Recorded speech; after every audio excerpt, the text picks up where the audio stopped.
Hi, I am Aya. Subscribe Aya Cartoons for more videos. एक बार बर्फानी Christmas के मौका पर आरामदेह शहर में टिमी नाम का एक मेहरबान लड़का रहता था।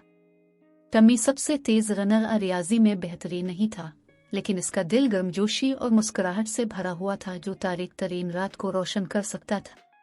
एक ठंडी दोपहर जब टमी अपने दोस्तों के साथ बर्फ में खेल रहा था, उसने कुछ बच्चों को सांता क्लॉज के बारे में बातें करते सुना।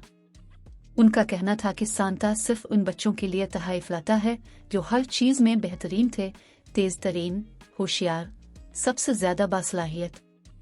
अब टमी तेज तरीन या होशियार नहीं था, लेकिन वो क्रिसमस को पूरे दिल से पसंद करता था।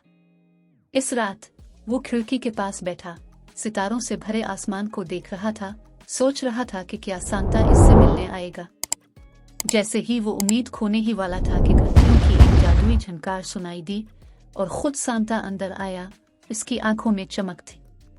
सांता ने टम्मी की तरफ देखा और कहा, टम्मी मेरे प्यारे, मैं सिर्फ तेज तरीन होशियार लोगों के लिए तोहफा नहीं लाता, मैं इन लोगों के लिए खुशियां लाता हूँ जो सबसे बड़े दिल वाले हैं। क्रिसमस के लिए तुम्हारी मेहरबानी और मोहब्बत ने तुम्हें एक खास मकाम दिया, मेरी अच्छी फहरिस्त।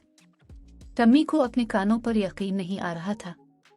सांता ने इसे खूबसूरती से लिपटा हुआ तोहफा दिया और जैसे ही इसने इसे खोला, इसने दिल की शक्ल का एक जेवर दरियाफ्त किया जो क्रिसमस की लाइट्स की नरम चमक में चमकता था। इस दिन से कि बच्चों ने टिमी और सेंटा से एक कीमती सबक सीखा। यह हर चीज में बेहतरीन होने के बारे में नहीं था, बल्कि अपने आप का बेहतरीन वर्जन होने के बारे में था। क्रिसमस मेहरबानी, मोहब्बत और खुशी फैलाने का वक्त है, और ये एक ऐसा तोहफा है जिसे हम सब बांट सकते हैं, चाहे हम कितने ही तेज होशियार क्यों ना हो। और इस तरह हर साल क्रिसमस की रूह में रहती थी टिमी और उसने सांता से सीखे हुए जादुई सबक की बदौलत।